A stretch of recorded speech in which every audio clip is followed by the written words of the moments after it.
Kasama na mabuti at merong masama.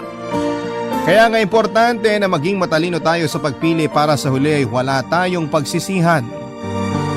Ikaw kabarangay, gaano ka kahandang pagtiisan ng isang tao para lamang mapanatili ang inyong relasyon? Dear Papa Dudut, magandang araw po sa inyo at sa mga kabarangay natin na katulad ko ay itago nyo na lamang sa pangalang Maureen. 34 years old at nagtatrabaho bilang supervisor sa isang private company sa Cavite. Ang totoo niyan ay kakadiscover ko pa lamang ng programa ninyong Barangay Love Stories simula ng magka-pandemic at aaminin kong sobra po akong nagandahan sa kapapakinig. Dahil nakakapulot po ako ng mga aral at inspirasyon sa buhay mula sa mga storyang ibinabahagi ng ating mga kabarangay. Sa bagay, laging sinasabi sa akin ng mga magulang ko na bukod sa mga sarili nating experience, mahalaga po na matuto rin tayo mula sa ibang tao. Ako man ay may sariling karanasan at aral sa buhay na nais na ibahagi kaya nga ako sumulat dito. Marami rin po kasi akong pinagdadaanan, Papa Dudut. Bata pa lamang ay plinano ko na po ang buhay na dapat ay meron ako bago ako tumungtong ng 30 years old. Kaya nga tulad ng payo sa akin ng parents ko ay nag-aral po akong mabuti at nagtapos. Dahil sa pagsisikap, tiyaga at pagdarasal ay nagkaroon po ako ng magandang trabaho. Bukod doon ay nagkatotoo din po ang isa pang hiling ko sa Diyos. Matapos niyang ibigay sa akin sigab para maging karagdagang inspirasyon ko sa buhay. Hindi nga po nagtagal ay naging magkasintahan kami at nauwi ang lahat sa kasalan.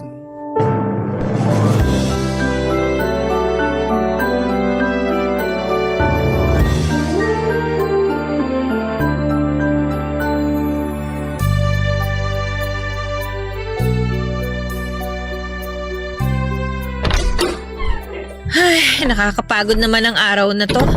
Sobrang traffic pa pauwi. Oh, darling, nandiyan ka na pala. Pakis nga. Mwah. Grabe, darling. Amoy isda ka naman. Amoy isda talaga ako. Katatapos ko lang magprito ng isda dun eh. Tara na sa mesa para makakain ka na. Sa itsura mo mukhang sumaba ka sa matinding gera eh. Hindi lang matindi. Sobrang tindi. Ay, pero teka, mamaya na tayo kumain. Papahinga muna ako dito sa sofa ha. Ay, grabe. Nakaupo rin sa malambot na sofa. Kung alam mo lang upong sexy na ako dun sa jeep kanina. Sinabi ko naman sa'yo na mag-taxi ka na. Usog ka, katabihan kita. O ayan. Akin na yung mga binti mo, mamasahihin ko. Uy, grabe naman. Ayos lang. Upo lang ang katapat nito. At saka baka pagod yung mga kamay mo, darling. Mapasma ka pa. Wala namang kaso sa akin. Gusto ko lang makatulong ibsan yung nararamdaman mo. Tsaka, magaling kayang magmasahe tong kamay ko. Alam mo yan. Puro ka talaga kalokohan. Okay nga lang ako. Huwag ka na mag-abala. Maiba nga pala tayo. Kumusta naman ang araw mo dito? Ayun, okay naman. Nasira yung lababo kanina kaya inayos ko. Tapos nakapaglaban na rin ako at nakapagpatuyo. Mamaya ko na lang tutupiin yung mga damit natin pagkatapos natin kumain. Tapusin ko yun habang nanonood tayo ng TV. Naks naman, napakabait naman ng asawa ko. Mabait lang? O syempre masipag din. Yan ang gusto ko sa'yo eh. Pero nakalimutan mo rin sabihin na gwapo. Ano ba yan? Namihasa ka naman yata. Ganun talaga. Pero alam mo, darling, sa totoo lang, nakakapagod din yung mga ginawa ko rito sa bahay. Kahit na mukhang kinaya ko at natapos ko, lawit pa rin ang dila ako. Ibang klase. Ayoko maging ganito hanggang tumanda ako. Alam mo naman na wala ka pang nahahanap na bagong trabaho, di ba? Hayaan mo, kapag may mapapasukan ka na, hindi mo na naman gagawin ang mga gawaing bahay na yan. Ngayon lang naman yan habang naghihintay pa tayo ng tawag mula dun sa mga kumpanya na inaplayan mo. Kung bakit kasi ang tagal-tagal nilang tumawag. Nakakainip din kayong maghintay dito sa bahay natin. May iba namang tumatawag pero hindi mo pinupuntahan kapag ini-schedule ka ng interview, di ba? Di sana may trabaho ka na ngayon, darling. Kaya ako nga hindi pinupuntahan kasi alam kong pangit. Paano mo naman nasabi hindi mo pa nga pinupuntahan? Basta alam ko lang. Nagsisisi nga ako kasi nag-apply pa ako sa kanila eh. Kaya nga nitong nakaraan, nire-research ko muna ng husto yung company bago ko magpasa ng resume. Para kapag may schedule na ng interview, pupunta na lang ako. Kaso yun nga, kung kailan naman sigurado na ako sa kanila, mukhang sila naman ang alanganin sa akin. Basta, huwag ka lang mawala ng pag-asa na makakahanap ka rin ng trabaho na para sa'yo talaga. Hindi talaga. Alam mo iniisip ko, kawalan nilang isang tulad ko. Di ba magaling naman ako? Oo naman. Okay, Tams? Kaya kawalan talaga nila kapag di nila ako kinuha. Asset kaya ako sa mga kumpanya nila. Sa galing ko ba namang to? Oh, paano? Kain na tayo, darling. Medyo nagugutom na kasi ako eh. O sige, ako rin. Biglang nagutom at nadoble ang pagod ko.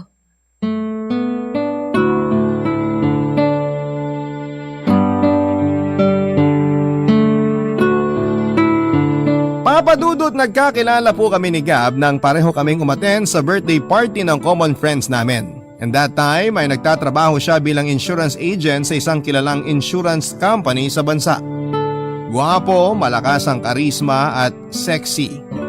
Ganyan ko po siya i-describe. Mabait din po si Gab at hindi boring na kausap. Mabilis kaming nagkapalagayan ng loob matapos kaming ipakilala ng mga kaibigan namin sa isa't isa. May punto pa nga na tinukso pa nga nila kami kasi pareho kaming single ni Gab. Pero pinagtawanan lang po namin ang mga pang-aasar nila, papadudot. Dahil nga magka-vibes kami ay nagkapalitan na rin po kami ng numero at social media account. Tapos ay doon na po nagsimula ang pag-uusap namin na nauwi nga sa malalim naming samahan. Nang ikasal po kami ni Gab ay wala pong pagsidlan ang kasiyahang nadarama ko. Dahil para sa akin ay siya nang lalaking sagot sa gabi-gabi kong panalangin sa Diyos na makakasama ko sa pagbuo namin ng pamilya. Kaya lang bago pa lamang kami sa aming kasal nang subukin po ang aming pagsasama. Yon ay nang mawala ng trabaho si Gab at nahirapan siyang makapag-apply muli dahil sa pagiging pihikan niya. Nang mga panahon na yon ay nagkasundo kami na siya na lamang muna ang tatao sa maliit naming bahay dahil nagtatrabaho po ako. Nangako naman si Gab na pagbubutihin ang paghahanap ng trabaho habang nag-aasikaso sa bahay namin. Wala namang pong kaso sa akin ang pagiging house husband niya dahil wala pa po kaming anak. Nagkasundo kami na mag-iipon muna ng pera at i-enjoyin ang pagiging mag-asawa namin. Hindi nga nagtagal ay nagising na lamang ako isang araw na para bang gusto ko nang maging nanay. Doon ko kinausap si Gab na handa na ako sa pagkakaroon ng anak. Bagay na sinang-ayuna naman niya. That time, probationary na siya sa isang private company at tiwala naman siyang mareregular. At kahit papaano ay meron naman kaming naipon para sa pinaplano naming pamilya. Kaya po ginawa namin ni Gab ang makakaya namin para makabuo ng baby sa lalong madaling panahon.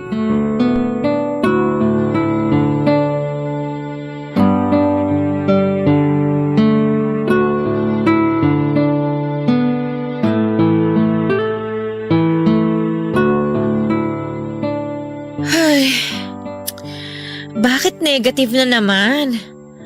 Ano? Wala na ba talagang pag-asa? Oh, darling. Bakit nakasimangot ka dyan? Sinong hindi sisimangot? Tingnan mo nga itong result ng PT ko, oh. Negative na naman. Tingin nga. Oo nga, no? Ibig sabihin hindi ka pa rin buntis, darling. Ganun na nga. Nalulungkot lang ako. Pangilang PT ko na to. Pero ganun pa rin yung resulta. Bunga, akala ko pa naman this time makakabuo na tayo. Ginagawa naman natin ang lahat pero bakit parang ang hirap? Ay, hindi ko rin alam ang sagot sa tanong mo. Pero hayaan mo na lang siguro. Hayaan?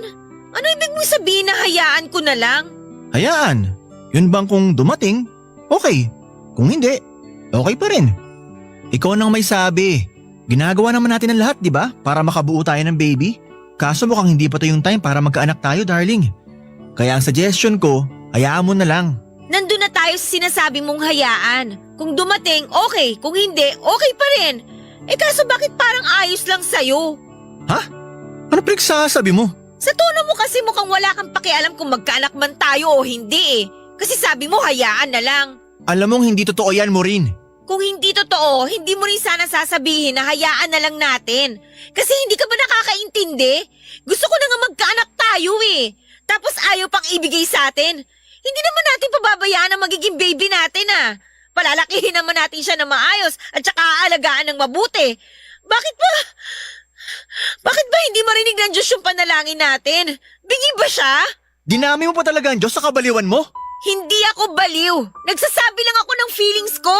Pwes, ayusin mo yung feelings mo dahil nakakainis. Lalo ko lang tuloy na patunayan na wala kang pakialam sa nararamdaman ko dahil sa inaasal mo gabi. Alam mo, napipiko na ako sa'yo. O bakit ka nagagalit? Dapat ako yung magalit sa ating dalawa kasi ako yung binabaliwala mo. Wala akong binabaliwala rito, Maureen. Masyado ka lang praning mag-isip. Pwede ba? Kung frustrated ka dahil hanggang ngayon negative pa rin na result ang pregnancy test mo, pwes huwag mong ibaling sa akin. Nananahimik ako rito tapos bigla mo akong aawayin? Ano ka, baliw? Baliw na kung baliw! Pero masama bang gustuhin ko na magka-baby na tayo? Hindi nga masama. Pero ang masama yung questionin mo ang proseso. Alam mo, kung sisirain mo lang umaga ko, mabuti pa pumasok na ako sa trabaho. At least doon hindi ako bubungangaan ng katulad ng ginagawa mo. Alam mong hindi kita bubungangaan kung inaayos mo lang sana yung mga sinasabi mo. Maayos ako. Ikaw ang magulo. Hay naku, ewan ko sa'yo! Umalis ka na nga! Sinisira mong umaga ko! Ikaw ang sumira sa umaga mo, no? At aalis na talaga ako kahit hindi mo sabihin. Panira ka ng araw. Bad trip ka. Tawagin niyo na po akong desperada pero nagkakaedad na po ako, Papa Dudut. At alam naman natin na mahirap sa mga kapwa ko kababaihan ng makabuo o magdala ng sanggol sa sinapupunan habang tumatagal. Bukod doon ay nakaplano na po sa akin na magka-baby pagtungtong ko sa edad na 26 years old. Para naman meron pa po akong lakas at pagkakataon na alagaan ang anak ko. Pero dahil nga sa paulit-ulit na pagkabigo na makabuo kami ni Gab ay pinanghinaan po ako ng loob at nagduda para sa plano sa amin ng Panginoon. May punto na kunesyon ko ang pagkababae ko dahil na rin sa kung papaano tratuhin ni Gab ang sitwasyon namin. Para po kasing hindi mahalaga sa kanya ang feelings ko at ang pamilya na bubuuin namin. Hanggang sa isang beses ay may nakapagpayo po sa akin na magpakonsulta sa doktor para malaman kung may diferensya ang matres ko, Papa Dudut. Tapos ay doon ko po na-discover na meron akong PCOS. Yun po ang dahilan at tanging hadlang para magkaroon kami ng baby ni Gab sa lalong madaling panahon. Kung daw na ako na palaging negative ang nakikita ko sa resulta ng pregnancy test. Samantalang wala po akong ideya na meron na pala akong medical condition. Mas lalo po ako nanlumo at nagtampo sa Diyos dahil sa pagkantala ng plano ko sa buhay. Barangay Love Stories. Barangay Love Stories. Nang mga panahon na yon ay aminado ko na nawala na ako ng gana na isang araw ay makakabuo kami ng baby ni Gab at matutupad ang pangarap kong magkaanak. Kaya nga pareho naming ginugol ang mga panahon namin sa pagtatrabaho. Pero sa aming dalawa ni Gab, ako po ang mas focus dahil may hinahabol akong promotion. Samantalang happy-go-lucky lang sa trabaho niya ang mister ko. Nasabi ko po yon dahil ang dami po niyang panahon para sumama sa mga barkada niya na uminom sa labas o lumaboy. May mga pagkakataon na natutulog ako mag-isa sa kama dahil busy si Gab sa pakikipaglaro sa mobile games sa mga kasamahan niya o di kaya ay kung ano-ano pa pong mga gawain na hindi ko namamalaya na unti-unti na palang nagpapalayo sa amin bilang mag-asawa. Hindi naman po ako mahigpit sa asawa ko. Sa katunayan, ako rin po ang nagsasabi na sumama siya sa mga katrabaho niya tuwing may labas sa mga ito para hindi naman niya maramdaman yung lungkot kapag mag-isa sa bahay namin dahil nasa opisina pa ako at napapadala sa pag-overtime. Malaki po ang tiwala ko sa mister ko at hindi ako yung klase ng babae na may pagkasilosa. Siguro sabihin na natin na wala akong panahon na isipin ang bagay na yon dahil busy po ako sa pagtatrabaho. Kaya lang ay muli na naman pong sinubok ang pagsasama namin ni Gab bilang mag-asawa nang kung kailan na-promote na ako sa trabaho bilang supervisor. ay saka naman siya natanggal sa opisina nila dahil sa pagiging irresponsableng empleyado. At syempre hindi po ulit naghanap ng bagong trabaho si Gab, sa halip ay bumalik siya sa pagiging taong bahay.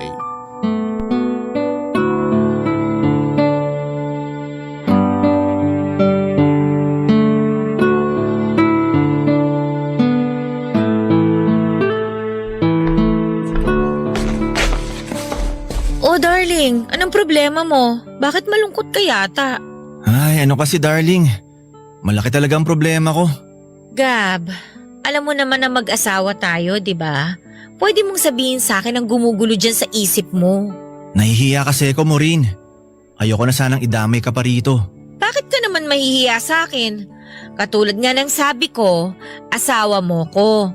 Pwedeng-pwede nating pag-usapan kung ano man yung mga problema mo. Ang totoo kasi niyan, na-ospital si nanay at kailangan ko ng tulong pinansyal. Kaso wala naman akong maiabot dahil wala akong trabaho. Pakiramdam ko nagkukulang ako sa kanya bilang anak niya. Sama-sama akong anak. Ay, alam mong hindi totoo yan. Hindi ka masamang anak dahil lang hindi ka nakakapag-abot ng tulong ngayon sa kanila. Ikaw na nga may sabi, wala kang trabaho, wala kang pagkukunan ng pera. Teka nga sandali lang, sino bang may sabi na hindi ka pwede mag-abot ng tulong sa kanila? May pera naman ako, Gab. Kahit paano pwede tayong magbigay. Hindi, wag na darling, nakakahiya naman sa'yo. Ano ba kasing nakakahiya doon?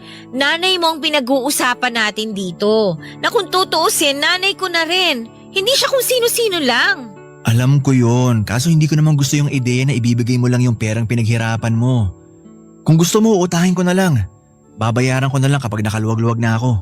Hindi mo na kailangang gawin yon. Hayaan mo na lang ako.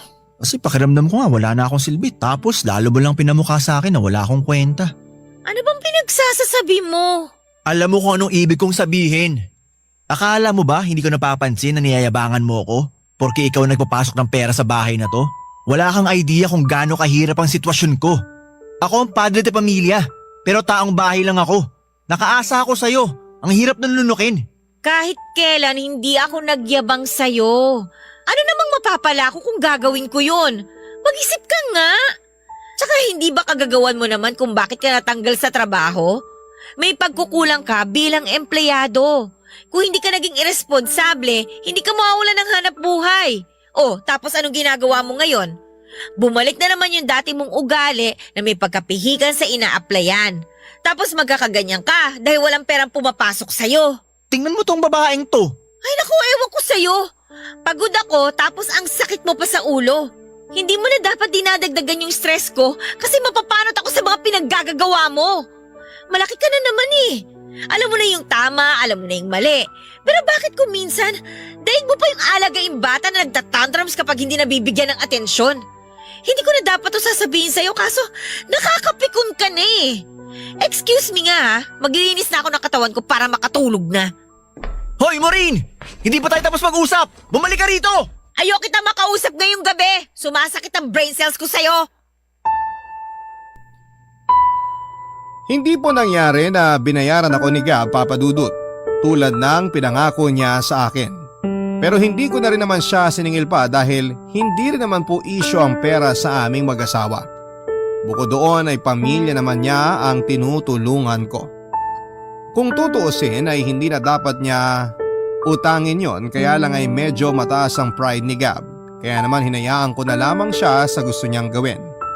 Kaso hindi na nga po siya nakapagbayad, napadalas pa nang napadalas ang panghihiram niya ng pera sa akin kahit na hindi naman mahalaga ang pinagkakagastosan niya. Madalas kasi luho lang talaga tulad ng bagong sapatos, damit o di kaya ay cellphone. Doon na po ako nagsimulang ma-stress, Papa Dudut. Kasi ako rin po ang nagbabayad ng mga bills and other expenses namin sa bahay since wala siyang trabaho. Siyempre dahil mag-asawa kami ay kinausap ko po si Gab ng masinsinan. Pero imbes na mahinahon siyang makipag-communicate sa akin, ay nag-init po kagad ang ulo niya at sinabihan niya ako na pinagdadamutan ko daw siya o di kaya ay pinagmamalakihan porket ako ang may trabaho sa aming dalawa. At ako rin ang nagbabayad ng mga bills at bumibili ng pagkain namin. Nasaktan po ako, Papa Dudut, dahil ginagawa ko naman ang lahat masuportahan lamang ang pang-araw-araw namin. Dahil ayoko na bang isumbat sa kanya ang kawalan niya ng kakayahang dumiskarte para sa aming pamilya. Kaya lang ay hindi ko na napigilan ang sarili ko na magsabi ng mga sama ng loob ko sa kanya matapos niya akong sabihan ng hindi magaganda. Sa pagdaan ng mga araw ay hindi po naging maayos at mabuti ang relasyon namin ni Gab bilang mag-asawa. Tapos may mga gabi na madalas pa siyang umuuwi ng nakakainom galing sa kung saang bar kasama ang mga katropa niya.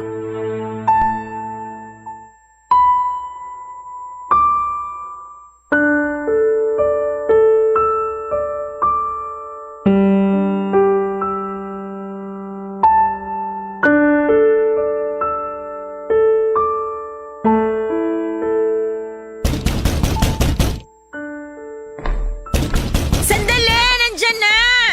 Huwag mo namang sirain yung pinto, ano ba? Bakit ngayon mo lang binuksan ang pinto? Kanina pa ako rito sa labas. Alis nga! Aray ko naman, Harang-harang ka. Gab! Ay, grabe. Nakaupo rin sa malambot naming sopa. Lasing ka ba? Ako, lasing? Di kaya. Nakainom lang. Sira ulo ka talaga, no? Ano bang problema mo? Bakit kinagagalit? Eh sino bang hindi magagalit? Pang ilang gabi mo na yung ginagawa. Ano ba talagang problema mo? Bakit pa na yung sama mo sa mga kaibigan mo para uminom? Alam mo ba na nag-aalala ako sa'yo? Iniisip ko kung nasan ka 10 oras ng gabi hanggang madaling araw kasi hindi mo man lang magawang sagutin ang tawag at text ko. Bakit ba? Sino ka? Nanay ba kita? Para sa kaalaman mo, malaki na ako. Kayang-kaya ko ng sarili ko kaya hindi mo na ako kailangan pagalitan ng ganyan. Ang bihira naman mo rin. Yung boss mo nakakabwisit sa tenga. Hindi nga ako ang nanay mo, pero ako naman ang asawa mo. Normal na mag-alala ako sa'yo. Tsaka hindi naman ako magkakaganito kung matino ka lang sana eh. Matino naman ako ah. Wala lang akong trabaho sa ngayon pero hindi ibig sabihin wala na akong kwenta. Lagi mo nalang pinamumukha sa akin na ganun akong klaseng tao. Kaya nakakawalang gana na eh. Alam mo ba yon? At kasalanan ko pa pala ngayon. Ayos ka rin eh, no? Sinong gusto mong sisihin ko? Yung kapitbahay natin? O yung tindero ng balot dun sa kanto? Wala ka talagang kwenta. Napakagago mong kausap. Huwag na huwag mo akong magsasalita ng ganyan ha! Gago ka! Gab, bakit mo naman ako sinampal? Ang ingay-ingay mo kasi! Hindi ba titigil yung bibig mo kakaputak? Gusto mo paduguin ko yan? Ano gusto mo? Sabihin mo lang gagawin ko talaga! Lumayo ka sa akin, hayop ka! Ikaw ang hayop! Kasi kung tao ka, hindi ka putak ng putak! Dapat sa'yo pinapasakan ng basahan sa bunganga para manahimik na! Tigilan mo nga yan, Gab! Ano ba? Oh, ano? Ha? Ano? Nasasaktan ako, sabi! Lumayo ka sa akin! Aray! Walang iya ka talaga! Lalo ko nahilo dahil sa ginawa mo! Wala akong ginagawa rito! Ikaw ang bigla-bigla na lang nananakit! Ano ba problema mo, ha? Kung hindi ka masaya sa buhay mo, huwag mo akong idamay, please lang! Tapos ang kapal pa na mukha mong isisi sa akin kung ano nangyayari sa buhay mo ngayon. Samantala sa pagkakatanda ko, hindi ako nagkulang kakapaalala sa'yo at kakasuporta sa'yo bilang asawa mo. Desisyon mo na hindi magbago para sa ikauunlad ng sarili mo. Nasa iyo yung problema, wala sa akin. Tapos nananakit ka pa? Kung tinitikaw mo na lang yung bibig mo, sana hindi ka na nasasaktan. Hintayin mo ako makatayo rito. Lagot ka talaga sa akin. Subukan mo! Ipadadampot kita sa mga pulis! Papa Dudut, yun po ang unang beses na pinagbuhatan ako ng kamay ni Gab, pero hindi yon ang unang beses na pinagsabihan niya ako ng hindi maganda. Kaya nga doble o sabihin na po nating triple yung sakit at kirot sa dibdib ko dahil sa kagagawan lahat yon ng taong pinakamamahal ko. Siyempre pinatawad ko pa rin po si Gab nang mahimasmasan siya at nangako sa akin na hindi na niya yon uulitin. Pero hindi rin po niya yon napangatawanan dahil naulit ang pananakit niya sa akin sa tuwing sinisit ako siya o di kaya'y minamasama niya ang mga sinasabi ko tungkol sa kanya. Papa Dudut, mahal ko po si Gab. Malaki po ang pagpapahalaga ko sa kasal namin pero aminado ako na tahimik po akong nasasaktan sa mga ginagawa niya at pinaparamdam niya sa akin. Kung nagkulang man ako bilang asawa, inihingi ko na po yon ng kapatawaran sa kanya. Pero bakit parang kahit na anong gawin ko, pinaparamdam pa rin niya sa akin na hindi sapat ang mga nagawa ko at nagagawa ko dahil ba sa babae lamang ako? O dahil asawa niya lamang ako? Kung alam niyo lang kung gaano kahaba ang pise ng pagtitimpi ko kay Gab, masasabi niyo na sobrang martir ko para manatili pa sa isang relasyon na walang kasiguraduhan kung magtatagal nga ba. Barangay Love Stories. Barangay Love Stories. Naniniwala po ba kayo, Papa Dudut, na hindi ikaw ang makakapagpabago sa isang tao dahil ang makagagawa lang noon ay siya mismo? Kung hindi po siya determinado na tulungan ang sarili niya katulad ng pagtulong at pag-alalay mo sa kanya ay hindi siya makakausad o walang pagbabago ang mangyayari sa buhay niya. Natatandaan ko po na ganyan ang eksaktong payo sa akin ng mga magulang ko kaya nga bigla ko na lamang naalala ang lahat ng mga sinabi nila matapos kong gawin ang makakaya ko upang suportahan at tulungan si Gab bilang asawa niya. Aside sa financial support ay hindi rin po ako nagkulang ng moral support sa kanya, Papa Dudut. Kaya nga lang ay hindi ko po talaga kinakitaan ang kahit na kaunting kusa ang mister ko para tulungan ang sarili niya. Dumating po ako sa punto na napapatanong na lamang ako sa sarili ko kung may saysay pa ba ang pakikisama ko sa kanya at ipaglaban ang kasal namin kung siya mismo ay hindi nag-e-effort para sa relasyon naming dalawa. Alam ko na hindi magandang magduda, Papa Dudut, lalo't nag-invest na ako sa kanya emotionally and mentally. Asawa ko siya at kasama ko siya sa lahat ng mga pangarap ko sa buhay. Pero nakakapagod na. May mga gabi na hindi ako nakakatulog ng maayos, kakaiya kung kailan darating yung point na mababago ni Gab ang disposisyon niya sa buhay niya. Para naman sa kanya ang lahat ng mabubuting bagay na kapalit ng pagsisikap at pagsasakripisyo niya. Siya lang din po ang makikinabang noon.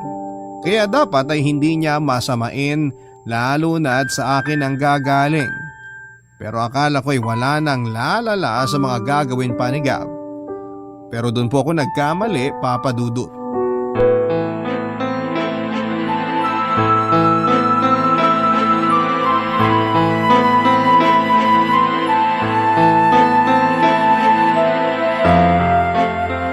Gab! Ano to? Ano ba yan? Ikaw ang tinatanong ko! Bakit may foil sa damitan mo, ha? Saan mo ito ginagamit? Ano ba pinagsasabi mo? Akin na nga yan. Nagtutupi ako ng mga damit mo tapos nakita ko na lang to dun sa drawer mo. Sabihin mo nga sa akin, nagdodroga ka ba kaya ka may ganito? Ano? Sagutin mo kung lintik ka! Ano kasi, Maureen? Kailan pa? Darling, Tinatanong kita kung kailan pa, Gab!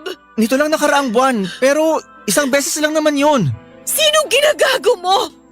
Sa palagay mo maniniwala ako na hindi mo na yung ginagawa samantalang meron kang ganito sa damitan mo? Kaya ba lagi kang hingi ng hingi sa akin ng pera? Tapos sa ganito lang napupunta? Pabayaan mo muna kasi ako magpaliwanag. Ano pa bang paliwanag mo? Alam ko na kasi kung saan pupunta ang usapan na to eh. Ang ending, ako na naman yung sisisihin mo. Na kesyo kasalanan ko yung mga kamalasan mo sa buhay. Na masyado akong pakialamera samantalang hindi naman ako ang nanay mo. Na kapag hindi kita pinagbigyan sa gusto mo, kinokontrol ko na yung buhay mo. Di ba yan lagi mong sinasabi sa akin? Ang kapal-kapal ang mukha mong gumawa ng ganitong klase ng katarantaduhan imbis na pagtuunan mo ng atensyon yung relasyon at pamilya natin. Hindi ko maintindihan nasa na ba yung utak mo? Nandiyan pa ba sa ulo mo o nasa talampakan mo na? Kasi kung nag-iisip ka, alam mong hindi to gawain ng matinong tao. Nagawa ko lang naman yun kasi pinilit ako ng mga kaibigan ko. Ano ba yan, Gab? Hinayaan mo lang na kontrolin ka ng mga taong yon? Tsaka, paano mong natatawag pa rin silang kaibigan? Samantalang hindi naman sila mabuting impluwensya sa'yo. Hindi ko na talaga alam ang gagawin ko o sasabihin ko sa'yo kasi ako yata ang unang mababaliw sa atin. Para ako nag-aalaga ng bata na nasa katawan ng matanda. Please lang, ayusin mo ang buhay mo bago ka pasirain ang bisyo mo. Inaayos ko naman, pero... Pero ano? Puro ka na lang dahilan. Ang hirap kasi sa'yo. Hindi ka consistent sa ginagawa mo.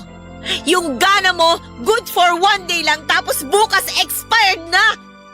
Nahihirapan na akong intindihin ka sa totoo lang. Tapos, lalo mo lang pinasakit ang ulo ko matapos kung malaman itong pinaggagawa mong ungas ka.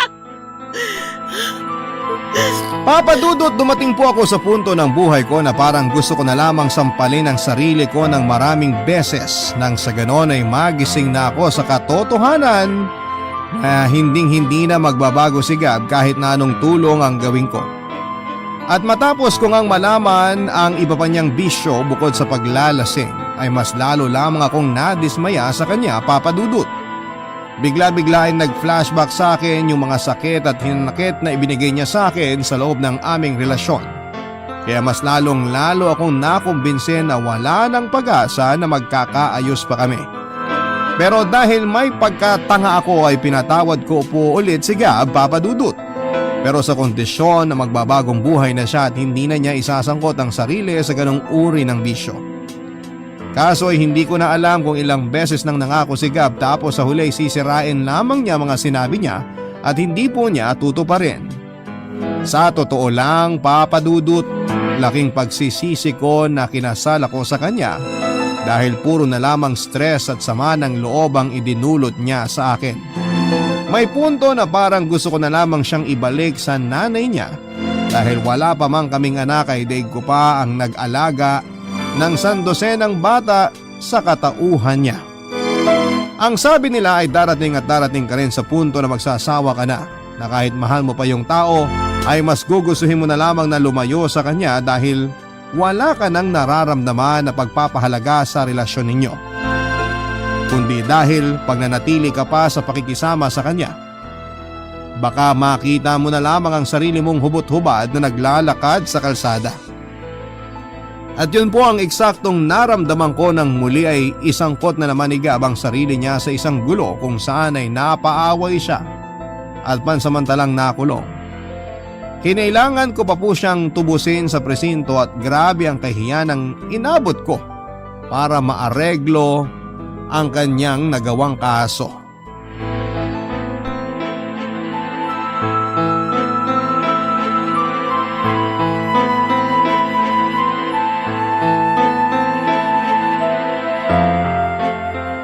Gab, sira na ba talaga ang tuktok mo?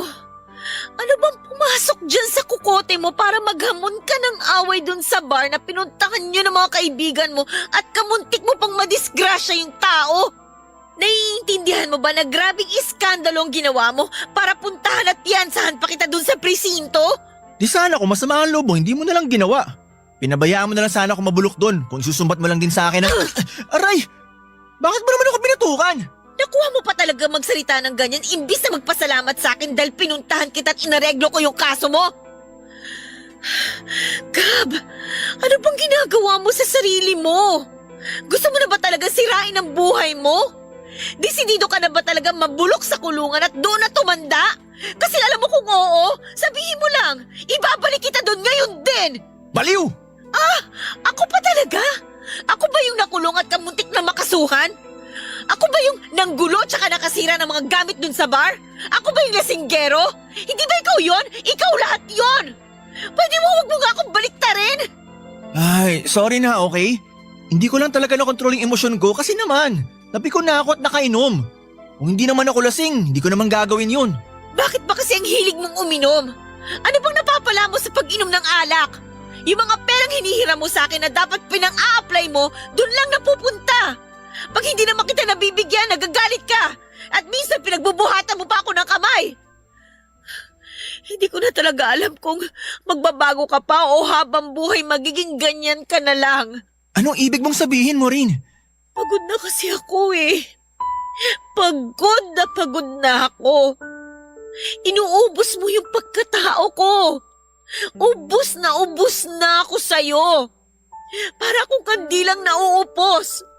Buti nga wala tayong anak kasi alam mo kung meron. Tapos ganyan ka pa kapasaway. Eh baka tumalo na lang ako dun sa tulay o di kaya nagbigti na lang ako para magpakamatay. Hindi naman ako nagkulang sa pagiging asawa mo, alam mo yan. Pero may mga gabi na tinatanong ko yung sarili ko. Hanggang kailan? Hanggang saan kita kayang pagtiisan? At pagkatapos nga nitong ginawa mo, narealize ko na ayoko na makisama sa'yo. I'm sorry pero gusto ko na maghiwalay tayo ng landas. Ha? Maureen naman, please. Huwag ka naman ganyan oh. Darling, baka nabibigla ka lang. Seryoso ko, Gab. Ayoko nang pakisamahan ka sa iisang bubong dahil punong-puno na ako sa'yo. Bago man ako humantong sa ganitong desisyon, pinag-isipan ko naman tong mabuti eh. Kaya nga desidido na ako at wala nang makakapagpabago pa ng desisyon ko.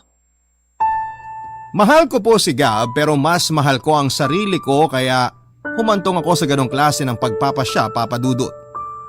At alam kong alam ni Gab na kapag nagbitaw ako ng ganong salita, ang ibig sabihin nun ay seryoso ako at handa ako ng pangatawanan yon. Nang araw na yon ay sinabihan ko po si Gab na mag-alsabalutan na at umuwi na sa bahay ng mga magulang niya. Ako po ang may-ari ng bahay kaya ako ang mas may karapatan sa bahay na yon. Sabihin niyo na po na masama akong asawa pero sana'y isipin niyo rin muna ang mga pagtitimpi ko para kay Gab. Napagod na lamang ako at tinanggap ang katotohanan na hindi talaga para kami para sa isa't isa. Sa kasalukuyan ay mag-isa na lamang po akong nakatira sa bahay namin pero di hamak na mas payapa at masaya. Paminsan-minsan ay dinadalaw ako ng mga magulang ko and other relatives kaya nalilibang ako. Kung tatanungin nyo kung kumusta si Gab, ang balita ko ay nasa poder siya ng mga magulang niya at nakabalik na sa pagtatrabaho. Pero hindi ko na po inalam kung saang kumpanya. Ewan ko po ba, napagod na lamang ako na isangkot sa kanya ang buhay at sarili ko matapos na mga nangyari sa amin. Oo, nandun ang panghihinayang at lungkot kasi kinailangan naming maghiwalay. Pero minsan mas makakabuti yon dahil hindi nakabubuti sa aming sarili kapag magkasama po kami. Papa Dudut, maraming salamat po sakaling mapili po ninyo ang story ng buhay ko at sana'y kinapulutan ito ng aral at inspirasyon ng ating mga kabarangay. More power pa po sa Barangay Love Stories. Ang inyong forever kapuso at kabarangay, Maureen. Barangay Love Stories.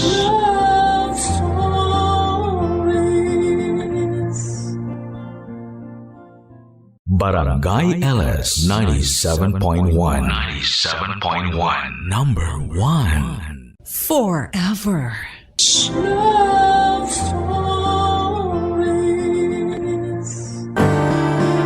Ang paggalang at pagrespeto ay hindi lamang ibinibigay sa mga piling tao. Dahil higit kanino man ay unahin nating pag-ukulan nito ang ating mga magulang. Ikaw, kabarangay, ginagalang at nire-respeto mo ba ang mga magulang mo?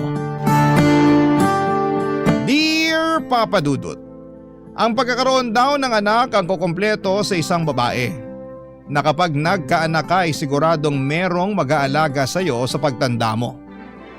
Paulit-ulit sa aking sinasabi ng mga kamag-anak ko na nasa edad kong 32 ay dapat na akong magka-baby dahil may expiration daw ang matres ng mga babae. Pero hindi ako nape-pressure sa kanila dahil to be honest ay hindi pa ako ganong kahandang magsilang at magpalaki ng isang bata. Saka wala na akong boyfriend, kakabreak lang namin itong January 2025 at nasa healing stage pa ako ng buhay ko. Sa totoo lang, ang programa ninyong Barangay Love Stories ang tumutulong sa akin para makapag-move on. Aliw na aliw kasi ako sa mga tampok ninyong istorya.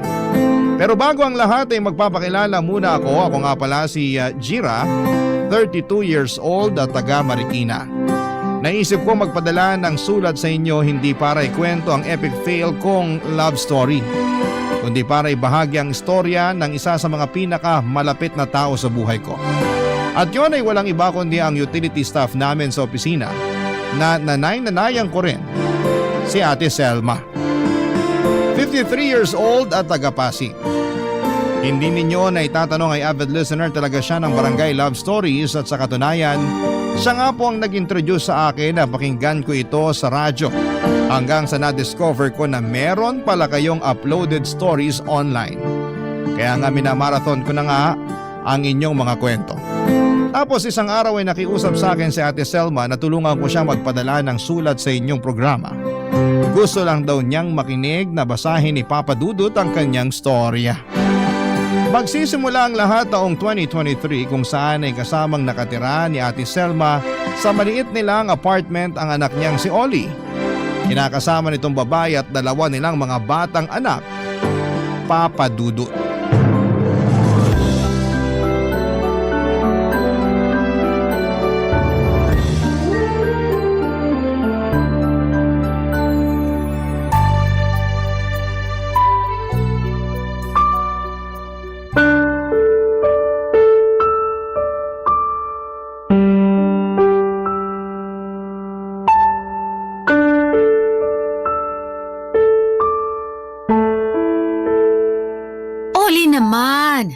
Bakit hindi mo nilalabas yung mga umog mong damit? Namamaho na dun sa ilalim ng higaan nyo, oh. Kung hindi pa ako nagwalis-walis dun sa kwarto nyo hindi ko pa makikita yung gigitataan yung higaan. Ayan na naman kayo, Nay. Dami nyo na naman kuda. Wala na naman kayong preno. Paano di kukuda? Para ka pa rin bata umasta. Paano ba ako naging parang batang umasta 28 anyos na ako? Yun nga 28 ka na. Pero daig mo pa yung mga anak mo kung kumilos. Huwag nyo nga ako ikumpara sa mga anak ko. Wala pang muwang sa mundo yung mga yon. Baka nakakalimutan yung 2 taon at 3 taon gulang pa lang sila. Hindi ko naman yun nakakalimutan. At hindi kita kinukumpara sa kanila. Hindi raw, pero kasasabi nyo lang na daig ko pa sila kumilos.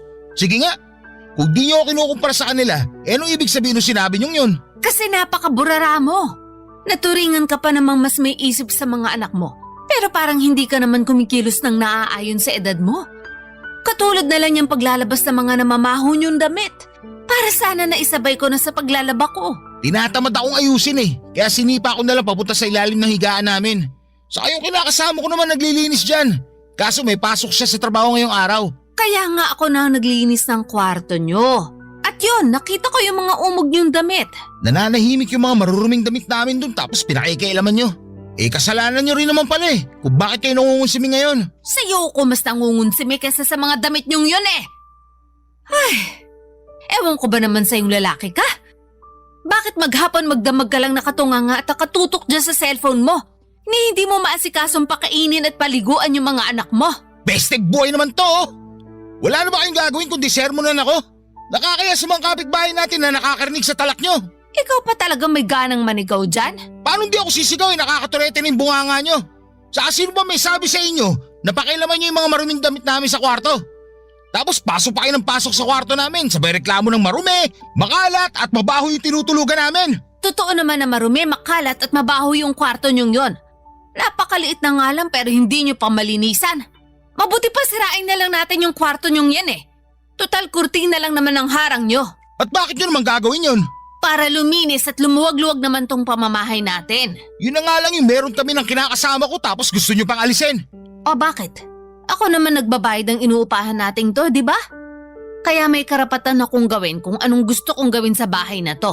Kung makapagsalita kayo, akala nyo hindi kami nag-aambag dito sagot na nga namin ang kinakasama ko yung pagkain natin. Sagot nyo nga. Pero kung kailan nyo lang maalala makapagbigay. Tapos pag wala na tayong maisaing dyan nagwawala ka. Ikaw pa talaga may ganang magalit sa amin ang kinakasama mo? Hindi ka naman nagtatrabaho? Mahirap din kaya maging taong bahay at mag-alaga ng mga anak. Taong bahay ka lang pero lagi mo namang pinababayaan ang mga anak mo. Ako nag-aasikaso sa kanila bago ako pumasok sa trabaho. Ako'y nagluluto na makakain nyo. Nauuna pa nga akong gumising sa iyong damukol ka. At kahit pag-uwi ko rito wala kang ibang bukang bibig kundi nanay. Tanda-tanda mo na pero wala ka pa rin muwang sa mundo. Papa Dudut, taga-Samar talaga ang pamilya ni Ate Selma. Bale, lumuwas lamang siya noon dito para magtrabaho at makitira sa kamag-anak nilang taga-Cainta, Rizal. Kaya lang taon 2018 daw ay sumunod sa kanya ang anak niyang si Oli. Hiyang-hiya sila noon sa kamag-anak nila kasi ang sabi ay magbabakasyon lamang si Oli pero hindi na bumalik pa sa probinsya nila.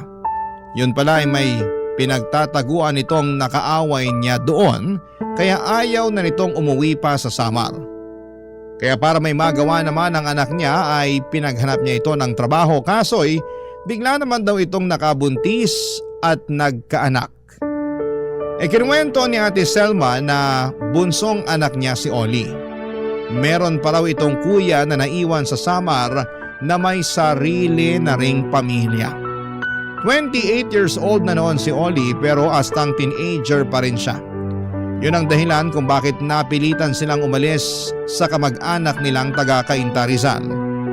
Nahihiya na si Ate Selma tuwing nagdadala doon ng gulo si Oli, lalo na kapag lasing. Wala kasi itong kontrol sa sarili, maingay at basagulero.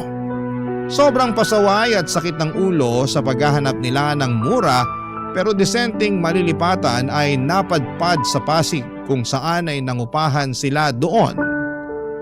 Papadudot.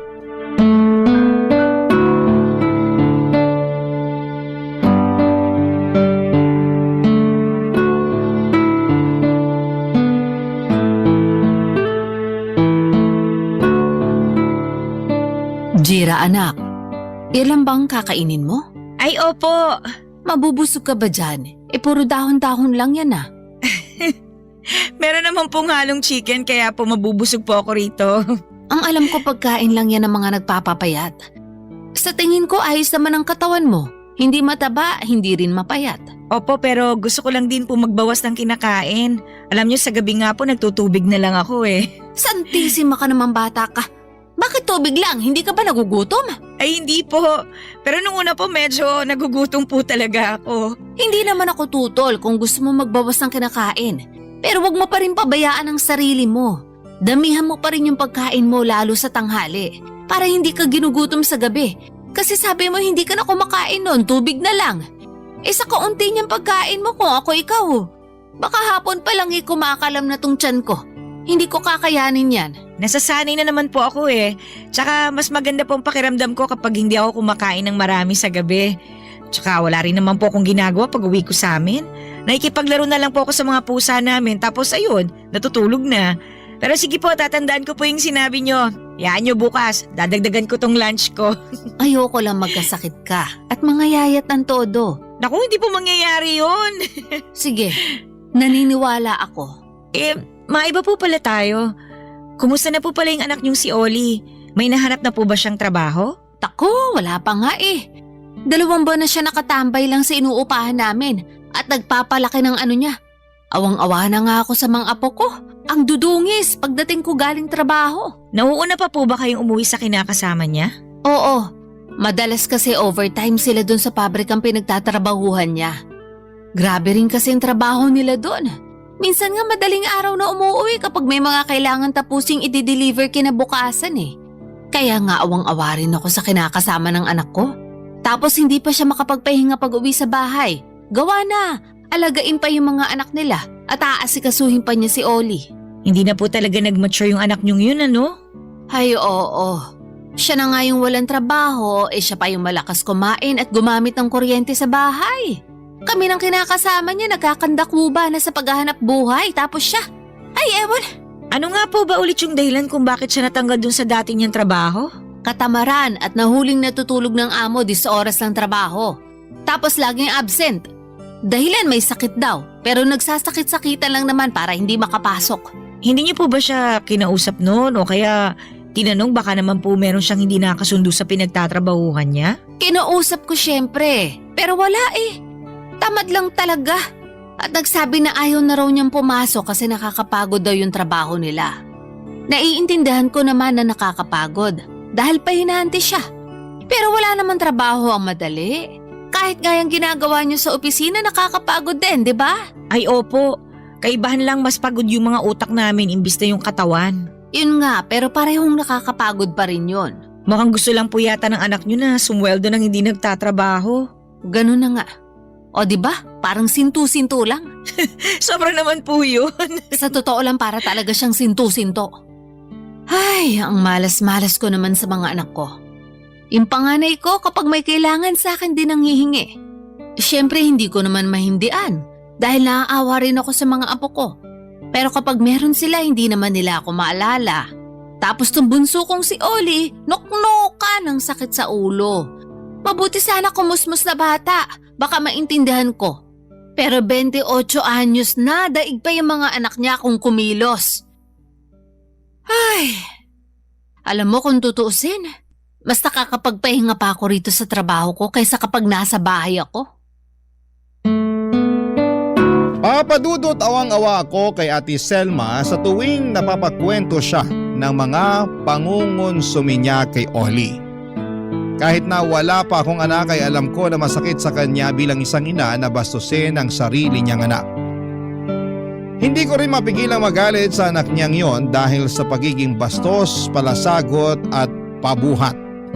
Mabuti sana kung lumpo siya o baldado na hindi na makakapagtrabaho. Baka sakaling maawa pa ako sa kanya pero hindi eh. Kompleto pa ang mga paa at kamay niya at malalakas din ang kanyang katawan. Naisip ko nga na kung magkakaroon ako ng anak katulad ni Oli, ay baka bata pa lang ay binigti ko na ng patiwarik. Alam ko na medyo violente yon pero napakawalang hiya naman kasi ng anak na yon ni Ate Selma. Aminado rin naman siya na medyo na-spoil niya si Oli noong bata pa ito. Tapos wala rin daw itong kinamulatang ama. Bagay na lagi nitong sinisisi at sinusumbat sa kanya kaya hindi raw buo ang pagkatao nito. Barangay Love Stories. Barangay Love Stories. Papadudot isa si Ate Selma sa pinakamabait na tao na nakilala ko.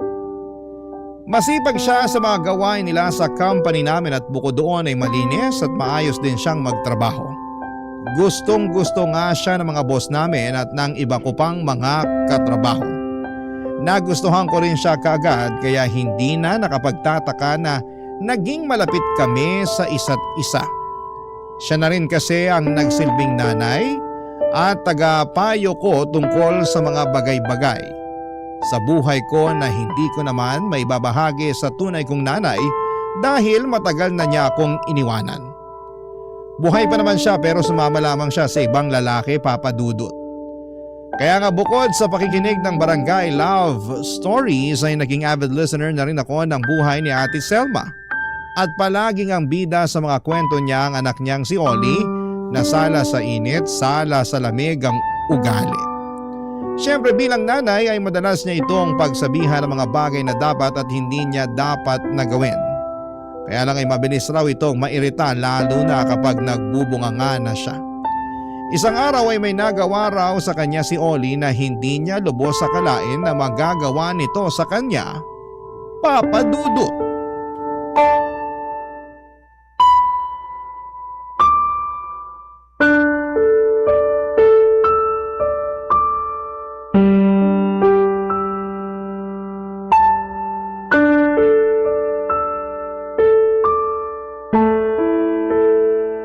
Oh, kain na. Nagluto na ako bago ako pumasok sa trabaho. Anong ulam? Tuyo tsaka noodles. Tapos may itlog dyan para sa mga bata. Tuyo na naman sa noodles? Ayos ah. Sakit sa batong aabutin natin dyan sa ulam natin na yan, Nay. Ang bihira oh. Hindi mo kailangang sumigaw. Tsaka bakit ka nagre-reklamo? Eh di kung may pera dyan, bumili ka ng fried chicken. Kung meron man, sana kanina pa ako bumili. Kaso wala nga ako ni 5 butas dito. Kaya huwag kang magreklamo. Eh sa'yo lang ang kinain ng budget natin dito. Bakit? Di ka pa ba sumisweldo? Sweldo niyo na, di ba? Sumweldo na ako. Pero baka nakakalimutan mong nagbayad ako sa katrabaho ko nung cellphone na kinuha mo. Malaki rin ang kaltas namin kaya dun lang napunta lahat ang kinita ko. Pambihira naman buhay to oh. Ano ba kasing ginaganyan-ganyan mo? Dapat nga magpasalamat ka pa sa akin dahil pinagluto ko na kayo na makakain ng mga anak mo. Tsaka hindi ka ba nakikinig? Nagbayad ako ng cellphone na kinuha mo. Ikaw ang kumuha at gumamit pero bakit ako yung kailangan magbayad? Parang hindi naman yata makatarungan yon. Alam niyo naman may pinaglalaanan yung sweldo namin na kinakasama ko, di ba? Saka malamang nanay ko kayo, anak niyo ako. Kaya kayo talaga dapat magbayad ng cellphone na kinuha ko. Rereklamo kayo eh, ngayon nyo nga lang ako nakuna ng cellphone. Tagal ko nagtiis doon sa pamanan yung bulok na cellphone na dikipad. Saka, yun na nga lang kaligayahan ko, inaano nyo pa. Pero matanda ka na. Kaya mo na nga magtrabaho kaso hindi mo ginagawa. Ay sana kung pare-pareho tayong kumikita rito, di nakakabili ka ng sarili mong gamit at masarap na ulam dyan. Tsaka wag mo akong masumbat-sumbatan. Na kesyo hindi kita maibili ng magandang cellphone nung araw. Dahil alam mo ang hirap ng pamilya natin, lalo na nung nasa summer pa lang tayo. Alam ko naman yun. Hindi nyo na kailangan pamukha sa akin. Bakit? Mayaman na ba tayo ngayon? Di pa naman, di ba? Mahirap pa rin tayo para sa kaalaman ninyo. Kaya tayo lalo naghihirap ng dahil sa katamaran mo at mga maling desisyon sa buhay. Ba't ako na naman talaga sinisisi nyo? Malamang, sino pa pang gusto mong sisihin ko? Yung kapitbahay natin? Wala naman silang ginagawang mali. Yan ang dapat sa'yo, matanda ka. Bakit mo ko sinampal, Oli? Kasi masyado ka madaldal. Aga-aga naninermon ka na naman dyan. Pero nanay mo ko. Hindi mo ko dapat sinaktan. Masasaktan ka pa lalo sa akin kapag hindi ka pa nanahimik dyan. Napakasama mong bata ka. Ikaw ang masama. Kasi paulit-ulit mo na lang inuungkat yung mga kasalanan ko. Kaya paano ako makakausad dyan? Sige nga. Saka akala mo naman kung sino kang perpekto. Kasalanan mo rin naman kaya tayo mahirap. Bakit ko naman naging kasalanan yon? Basta, alam ka naman kasalanan ng kapitbahay, di ba? Alam mo may masisi ka lang eh. Ako nga lagi yung sinisisi. Kaya sisisihin ko rin kayo para patas lang. Napakabastos mo talaga, Oli. Hindi kita pinalaki at pinag-aral para ganituhin ako. Baka nakakalimutan mo magulang mo pa rin ako. Pero nakuha mo akong sampalin. Madadagdagan ko pa yung sampal ko sa inyo kapag hindi pa kayo nanahimik dyan. Buti pa, pagtimplan nyo na lang ako ng kape. Para naman sumarap-sarap tong almusal ko. Saka para may pakinabang ka. Magtimpla ka mag-isa mo. Ah, ganun ha? Gusto mo talaga masapak mukha mo no? Sige, halika rito para makita mo yung hinahanap mo. Papadudot kaya pala kinabukasan ay nakita ko na lamang na may black eye at ilang maitim na pasa si Ate Selma sa braso niya. Pinilit pa nga niya itong itago sa akin pero nahalata ko pa rin. Katwiran na lamang niya. Sa mga nagtatanong ay naaksidente raw siya. Nakasalanan niya raw kasi hindi siya naging maingat. Pero hindi ako kumbinsido at naniwala sa mga sinabi niya. Pero hindi ko muna kinompronta ng araw na yon si Ate Selma dahil baka hindi pa siya handa na magsabi sa akin. Mabilis na nagdaan ng 2 linggo saktong gumaling na ang black eye niya at iba pa niyang mga pasa sa katawan. Ay gano'n na lamang ang gulat ko nang may iniinda naman siyang pasos sa kamay. Naipagamot na raw niya yon bagaman masakit at sariwa pa rin pero hindi naman siya pwedeng basta-basta na umabsent sa trabaho ng dahil lamang doon. Malaki rin kasi ang mawawala sa kanila ng mga no work no pay, papadudot.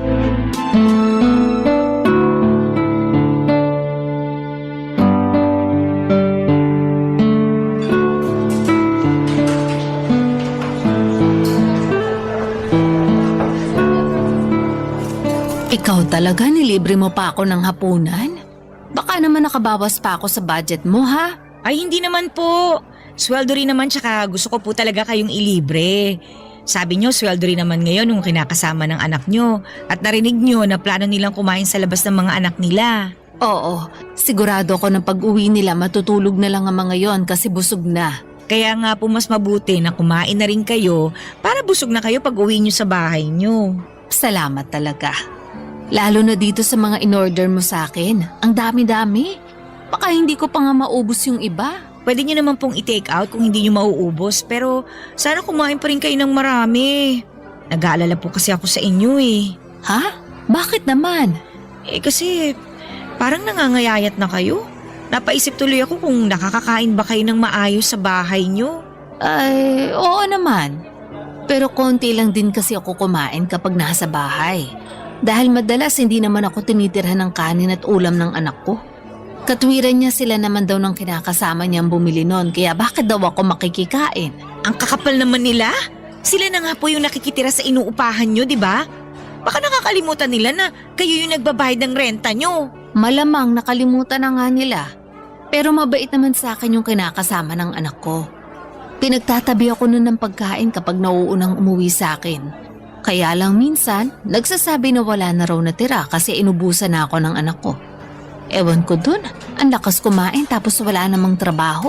Partida, napakatamad pang kumilos sa bahay niyan. Magsabi nga po kayo ng totoo. Yung mga pasa nyo tsaka black eye, tapos yung paso nyo sa kamay, gagawin ba yan ng anak nyo? Ha? Bakit mo naman natanong? Kasi alam naman po natin na magagalitin yung anak nyong yun. Tapos, lagi pa kayo nagtatalo kaya naisip ko baka lang naman nagagawa rin niya kayong saktan. Kaya sabihin nyo, pinipisikal po ba kayo ni Oli? Ano kasi? Huwag po kayong matakot na Selma. Gusto ko lang naman pong malaman eh. Wala naman po akong gagawin sa anak nyo. Pero syempre, bilang anak-anakan nyo na rin eh, hindi ko lang mapipigilang mag-alala. Alam ko naman yon. Kaya pasensya ka na sa akin kung nagsinungaling ako. Siguro gusto ko lang din na pagtakpan yung anak ko kahit na nagawa niya akong saktan. Ibig sabihin, kagagawan nga ni Oli yung mga pasa at black eye at yung paso nyo sa kamay? Yung mga pasa at black eye, oo. Pero tong paso, hindi naman siya yung may gawa. Ano lang, binuhat lang niya at tinagilid yung mesa namin habang nagtitimpla ako ng kape. Kasi nagalit siya sa akin dahil hindi ko siya nabigyan ng pera pang yosi. Kasalanan niya pa rin kung bakit kayo may paso sa kamay. Hindi naman niya yung sinasadya. Anong hindi sinasadya? Alam niya nagtitimpla kayo ng kape tapos aanuhin niya yung mesa? Malamang matatapunan kamay niyo ng mainit na tubig. Grabe sobrang sama naman ng anak niyong yan. Nakakagigil na Selma Tinulungan din naman niya akong gamutin yung kamay ko. Tsaka alam ko gagalin din tong paso ko. Hindi po ba kayo galit sa kanya? Kasi siya pa talaga yung may gana magwala porque hindi niyo lang nabigyan ng pangyosi? Hindi. Kung may pera lang naman ako, bibigyan ko siya. Para hindi na umabot sa ganon. Ay, ibang klase po talaga kayo. Kung sa akin ginawa yan, kahit na anak ko pa yan, ako, palalayasin ko siya sa pamamahay ko. Madaling sabihin, mahirap gawin. Nasasabi mo lang yan kasi hindi mo pa nararanasan maging isang nanay na katulad ko. Tsaka kahit naman ganun si Oli, anak ko pa rin naman yun. Sa akin pa rin siya nanggaling ng kuya niya kaya mahal na mahal ko sila.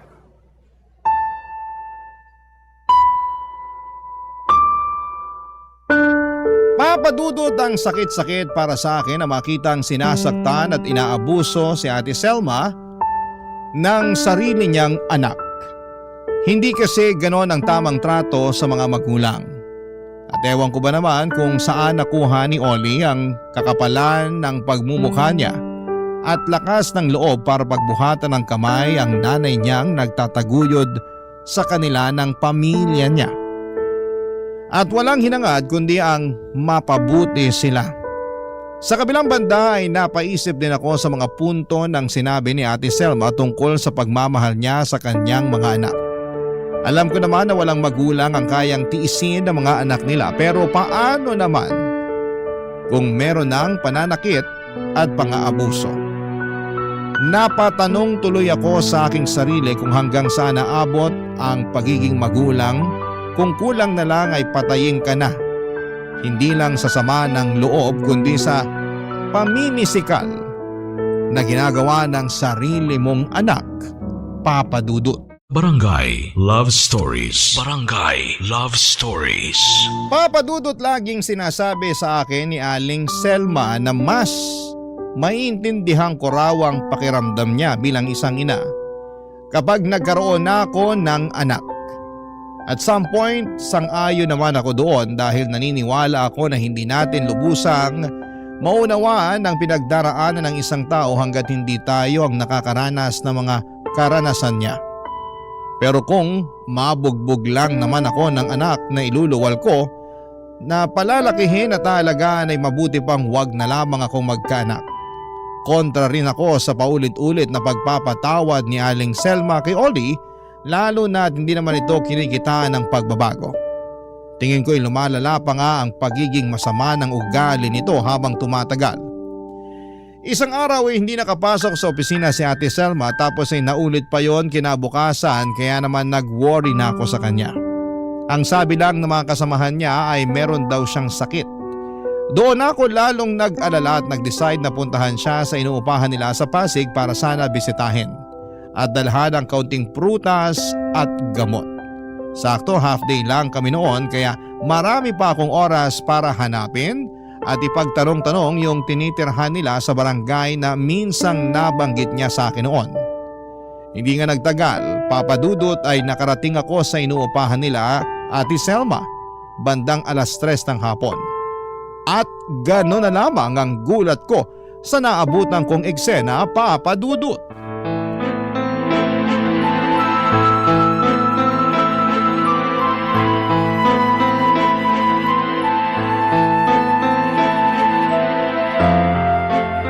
Ang kapal talaga ng mukha mo, matanda ka eh, no? Oli!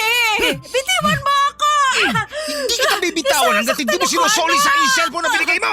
Wala na yon! Binenta ko na yon! Sino may sabi sa'yo na ibenta mo? Ginagamit ko yun! Bobo ka ba? Hindi naman sa'yo yon! Sa akin yun dahil ako nagbabayad nun! Tsaka kailangan ko ng pera! Kasi magbabayad na tayo nitong inuupahan natin! Wala akong pakialam! Sana nanguta ka sa iba o di kaya binenta mo yung kidney mo para magkapera ka! Dapat talaga siya tinatanggalan ng buhok sa alit eh! Sinira mo araw ko, lintik ka! Bitiwan mo ako, anak. Parang aawa mo na.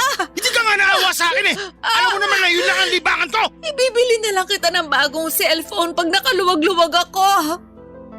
Sana naman maintindihan mo, lalo ngayong may sakit na ako. Kaya hindi rin ako nakakapasok sa Nay, Selma. trabaho. Wala akong pakialam! Basta ibalik ko sa akin yung cellphone ko! Jira, Hoy, Oli! Bitiwan mo yung nanay mo! Sino tong hayop na to? Hoy, pakialamera! Ba't mo lang pangalan ko ha? bitiwan mo ako, Obvious naman Oli. na ikaw yung anak na Parang laging awa kinukwento mo sa akin ng nanay mo sa nasasaktan trabaho ako. namin dahil sa sama ng ugali Ayan. mo! Para ka talagang tanga na eh! Nakuha mo talaga ako kwento dito sa intermititang to! Sarap talaga paputukin ng uso mo eh! Hoy, Oli! Huwag mo nang sasaktan si Nay Selma, ha? Ang lakas ng loob mong awatin ako! Nanay ko naman to! Kaya gagawin ko kung anong gusto kong gawin sa kanya! Huwag kang makailap dito! Ah, ganon! Hayop ka! Bakit mo ako sinuntok? Ano? Matapang ka, di ba? Tumayo ka dyan at magsuntukan tayo! Ipakita mo kung sino ka! Total kinakaya-kaya mo lang naman din yung nanay mo eh! Nay! Sino ba yung babae na yan? Bakit ang lakas manuntok? Santissima, tumigil na nga kayo. Namumuro na po kasi tong anak nyo, Nay Selma eh! Nanay niya kayo pero kung sakta niya kayo, ganun na lang! O ano? Tumayo ka dyan! Gusto mo pala ng away, ha? Halika! Patitikimin uli kita ng kamao ko! Tapos tatadyakan ko pa yung mukha mo para magtanda ka at matuto ka rumispeto sa nanay mo! Iyoko na! Sakit mo manuntok! Madudurog pa ako sa'yo! Aba di mabuti alam mo? Jira, anak, kumalma ka lang. Huwag mo nang patulan si Oli. Hindi na yan nalaban. Halata nga po eh. Pag-sorry ka kay Jira ngayon din, Oli. Bakit ako ba kailangan mag-sorry sa babaeng yan? Eh siya kayo nanuntok! Tinatanong mo pa talaga? Nakakahiya ka kasi naabutan kanyang sinasabunutan ako. Gawain ba yun ng matinong anak, ha? Ala, sige, mag-sorry ka. Kung hindi ka ba naman talaga si Raulo, Buisit naman oh! Bakit kasi kailangan ko pa mag-sorry? gawin mo na lang. Hala, Nay Selma, parang malala na po yung ubo nyo ah. Ayos na po ba kayo? Ayos lang ako, huwag ka mag-alala sa akin. Pasensya ka na kung naabutan mo pa kaming ganito kagulo sa bahay, ha? Sa totoo lang, hiyang-hiya na ako sa iyo. Ang gulo-gulo ng pamilya namin.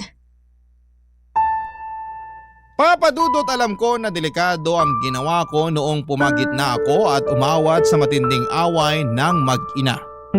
Pero hindi ko na naisip ang kaligtasan ko dahil nanaig sa akin ang silakbo ng damdamin at matinding galit nang makita kong aktwal na sinasaktan ni Oli ang nanay niya. Galit na galit ako noon na parang gusto ko siyang balatan ng buhay. Nakita ko naman ang reaksyon ng mukha ni Oli na nagulat sa mga nangyari. Naguluhan at natakot siya dahil sa akin. Kung hindi ninyo na itatanong ay black belter ako sa taekwondo noong high school at nag-aral ako ng self-defense noong kolehiyo. Kaya kahit papaano ay may kaalaman naman akong depensahan ang sarili ko. Bonus na rin na nasuntok ko si Oli para makaganti man lang kahit papaano sa mga ginawa niya sa nanay niya. Plano ko pa nga sanang ipabarangay ang ulupong na yon, kundi lang kami inawat ni Ate Selma. Doon ko nalaman na sobrang lala na pala ng lagnat niya. Kaya nag-focus na lamang kami ni Oli sa pagdadala sa nanay niya sa pinakamalapit na ospital. Na-confine ng 2 araw at 1 gabi sa ospital si Ate Selma. Pero mabilis din naman siyang gumaling kaya nakalabas na rin siya. Ako ang nagbayad ng bills at bumili ng mga gamot niya. Hiyang-hiya nga siya sa akin pero sabi ko ay wala yon. Masaya ako na tulungan siya at ang laki rin ang pasasalamat niya sa akin dahil 2 araw na raw talaga siyang tinitiis ang lagnat niya. Hindi siya makabili ng gamot at makapagpadoktor man lang dahil mas inuuna niya ang pagkain at iba pang mga gastusin ng kanilang pamilya, Papa Dudut.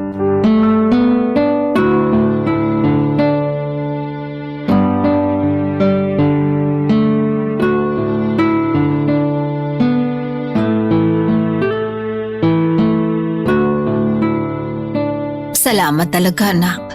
Kasi tinulungan mo ako dun sa pagpapagamot ko sa ospital. Nakakahiya lang talaga kasi napagastos ka pa sa akin. Wala po yun, Nay Selma. Tsaka kaya nga po ako pumunta nun sa inyo kasi alalang-alala na po ako sa inyo dahil 2 araw na kayong hindi nakakapasok sa trabaho. Kaso ayun nga, iba naman po yung naabutan ko. Ang lala. Tungkol sa bagay na yan, isa pang rason kung bakit ako hiyang-hiya sa iyo. Wala naman po kayong dapat ikahiya. Kung meron man dapat mahiya dito, yung anak niyong loko-loko. Nako, naalala ko na naman tuloy yung galit ko sa kanya eh. Pasensya na po kayo ha. Kasi kahit anak niyo siya, hindi ko pa rin siya kayang patawarin matapos yung ginawa niya sa inyo. May sakit na nga kayo oh.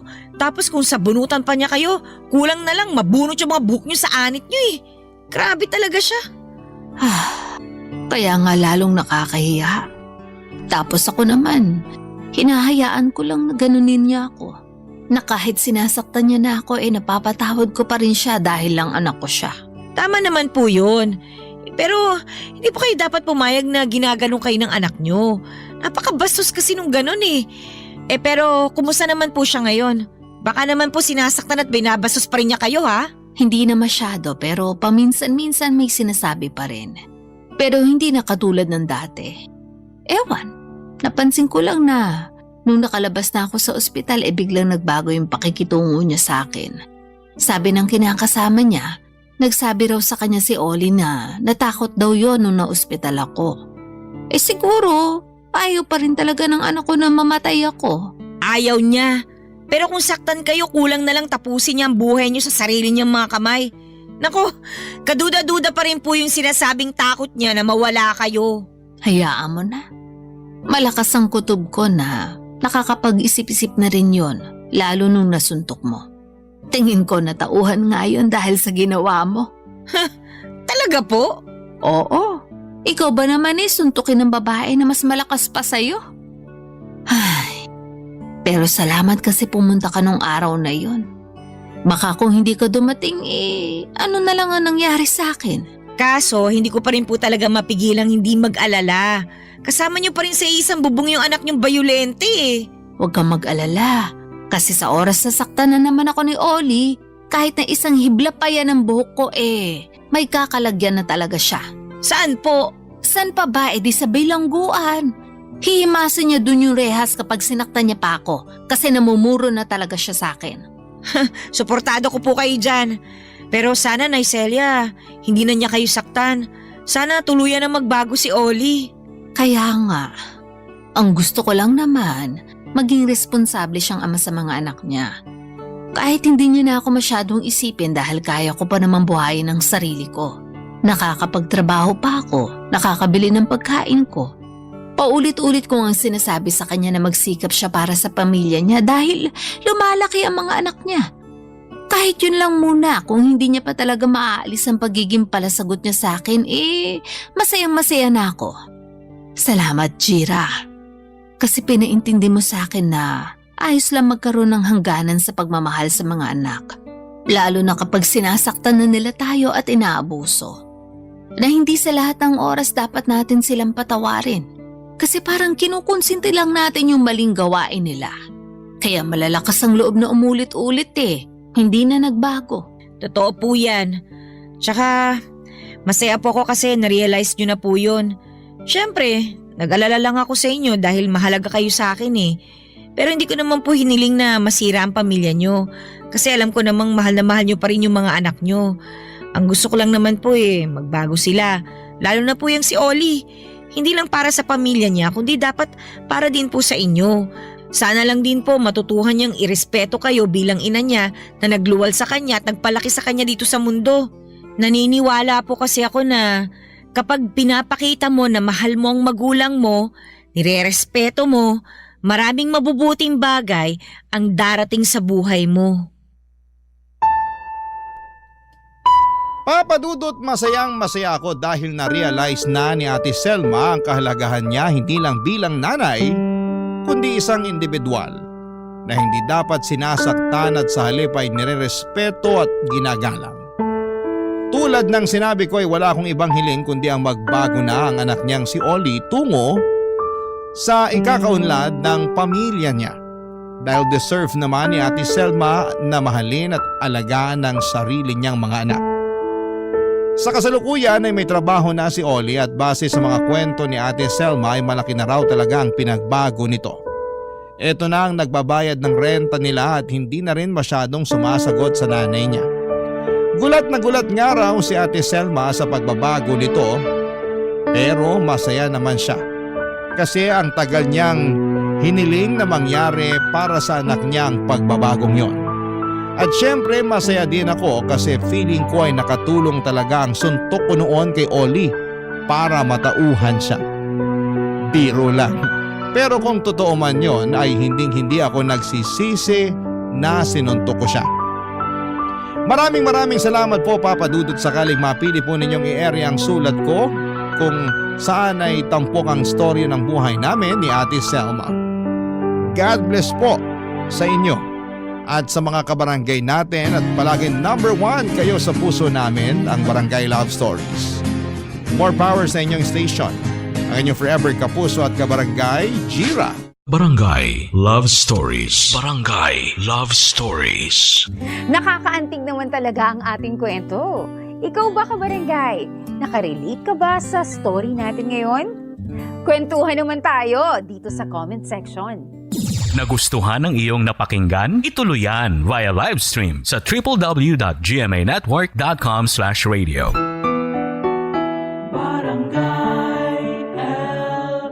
In Mega Manila, 97.1. Forever.